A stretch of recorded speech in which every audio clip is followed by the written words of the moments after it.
Bismillahirrahmanirrahim. Assalamualaikum warahmatullahi wabarakatuh. Halo teman-teman, izin memperkenalkan diri. Saya Ratu Alvina Inaya dengan NIM 1914175, jurusan Ekonomi Syariah semester 6 kelas B. Dibuatnya video ini untuk memenuhi ujian tengah semester MSDI dengan dosen pengampu Bapak Dr. Saiful Bahri SAG MM yang membahas tentang tantangan manajemen sumber daya insani. Oke, untuk slide pertama sudah terlihat ya teman-teman, di sini ada dalil mengenai surat Al-An'am ayat 160 yang berbunyi Bismillahirrahmanirrahim. Man jaa'a bil hasanati falahu asyru amsalihha wa man jaa'a bis sayyi'ati fala yujza illa mislaha wa hum la yuzlamun. Yang artinya, barang siapa membawa amal yang baik, maka baginya pahala 10 kali lipat amalnya. Dan barang siapa yang membawa perbuatan jahat, maka dia tidak diberi pembalasan melainkan seimbang dengan kejahatannya. Sedang mereka sedikit pun tidak dianiaya atau dirugikan. Nah, jadi dari ayat tersebut itu bisa diambil maknanya ya, bahwa berbagai bentuk perlakuan tersebut dikarenakan berbagai faktor yang dipengaruhinya sesuai dengan tingkat keberhasilan dalam pekerjaan, pelaksanaan tanggung jawabnya, serta prestasi kerja. Oke, di slide selanjutnya itu mengenai pengertian fungsi MSDI. Nah, fungsi MSDI ini diartikan sebagai proses serta upaya untuk merekrut, mengembangkan, memotivasi, serta mengevaluasi keseluruhan sumber daya manusia yang diperlukan dalam mencapai suatu tujuan sesuai dengan syariat Islam. Nah, fungsi manajemen sumber daya manusia ini dibagi menjadi dua kelompok, yaitu fungsi manajerial dan operasional. Nah, di fungsi manajerial ini ada beberapa unsur. Yang A, ini ada perencanaan, yang merupakan suatu rencana tenaga kerja yang dikerjakan secara efektif serta efisien dengan kebutuhan perusahaan dalam membantu terwujudnya tujuan.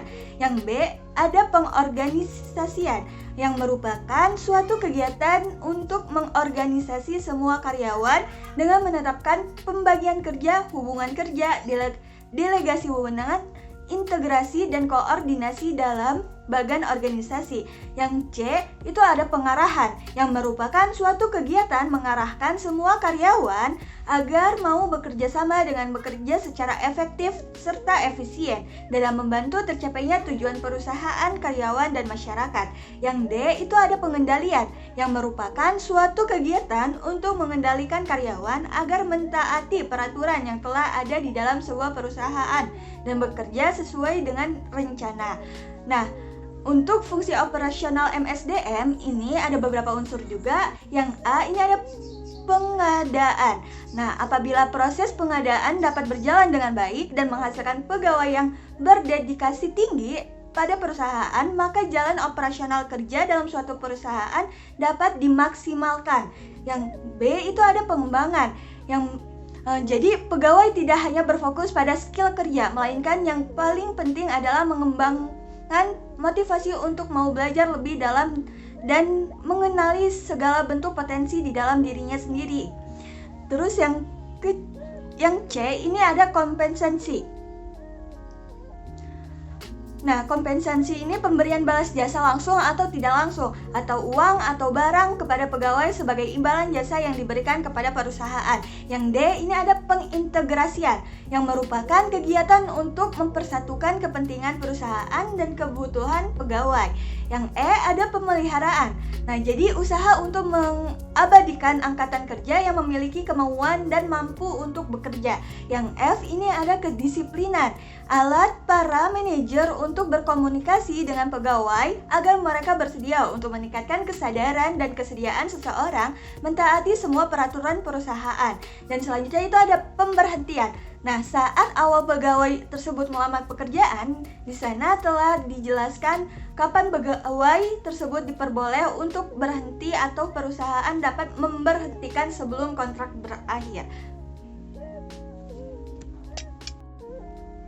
Oke, di slide selanjutnya mengenai tantangan manajemen sumber daya manusia. Di sini ada faktor eksternal. Nah, faktor tantangan eksternal ini adalah keseluruhan keadaan atau perubahan-perubahan yang bersumber dari lingkungan eksternal yang dapat menyulitkan dan menghambat usaha peningkatan fungsi sumber daya manusia untuk mendukung dan membantu organisasi mencapai tujuan. Adapun tantangan eksternal ini meliputi yang A, sektor ekonomi. Nah, berbagai tantangan masalah ekonomi ini dapat mempengaruhi kegiatan-kegiatan perekonomian suatu negara karena sejalan dengan tumbuh dan berkembang bisnis atau sistem ekonomi yang diterapkan memberikan tekanan pada peningkatan upah, penawaran benefit yang lebih baik, dan perbaikan kondisi kerja. Yang B ini ada sektor sosial kultural. Nah, kondisi inilah di mana perusahaan diuji kemampuannya dalam mengatur karyawan yang mempunyai berbagai kultur dan budaya masing-masing agar mencapai suatu visi yang diinginkan oleh perusahaan.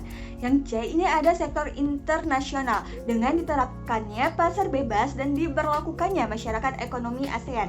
Tenaga kerja dari luar negeri akan membanjiri sektor dalam negeri sehingga SDM dalam negeri itu tidak terpinggirkan di dalam negeri sendiri. Yang D ini ada sektor teknologi. Nah, tantangan teknologi tidak sekedar menyangkut pembiayaan karena bagi MSDM hubungannya terkait pada keharusan menyediakan tenaga kerja yang terampil mempergunakannya baik dari luar maupun melalui pengembangan tenaga kerja di dalam organisasi. Yang E itu ada sektor publik di mana perusahaan ini harus mampu dan selektif dalam menyeleksi SDM yang akan direkrut. Oke, di slide selanjutnya itu masih mengenai tantangan manajemen sumber daya manusia. Akan tetapi ini faktor dari internal. Jadi tantangan-tantangan organisasional merupakan elemen-elemen yang berasal dari organisasi yang dapat mempengaruhi atau berpotensi mempengaruhi efektivitas pelaksanaan kegiatan-kegiatan manajemen sumber daya manusia. Nah, elemen-elemen tersebut ini terdiri dari yang A, tuntutan serikat buruh. Jadi suatu lembaga mempunyai kekuatan tawar-menawar yang sangat tinggi yang pada akhirnya itu dapat memberikan tekanan-tekanan pada perusahaan untuk melakukan sesuatu sesuai dengan tuntutan mereka. Yang B ini ada penyediaan sistem informasi pegawaian. Nah, keseluruhan informasi ini sangat dibutuhkan dalam berbagai aktivitas atau program-program sumber daya manusia seperti dalam perencanaan sumber daya manusia, penempatan, dan lain-lain. Yang C ini ada tuntutan budaya organisasi. Budaya itu akan menentukan cara-cara yang didukung oleh anggota untuk mencapai tujuan organisasi. Tantangan MSDM di sini adalah bagaimana menyesuaikan secara proaktif kebutuhan sumber daya manusia dan cara-cara melaksanakan tugasnya. Oke, di slide selanjutnya masih mengenai tantangan manajemen sumber daya manusia. Akan tetapi mengenai faktor dari profesionalnya. Jadi manajemen sumber daya manusia ini baru bisa dikatakan efektif bila mana dapat memberikan kontribusi yang besar terhadap pencapaian tujuan organisasi. Supaya dapat memberikan kontribusi yang efektif, staf manajemen sumber daya manusia ini juga harus memahami masalah-masalah operasi di samping memiliki keahlian khususnya, meskipun fungsinya hanya sebagai pendukung. Nah, jadi staf manajemen sumber daya manusia juga dituntut memahami operasi keseluruhan perusahaan, baik operasi internal maupun eksternalnya.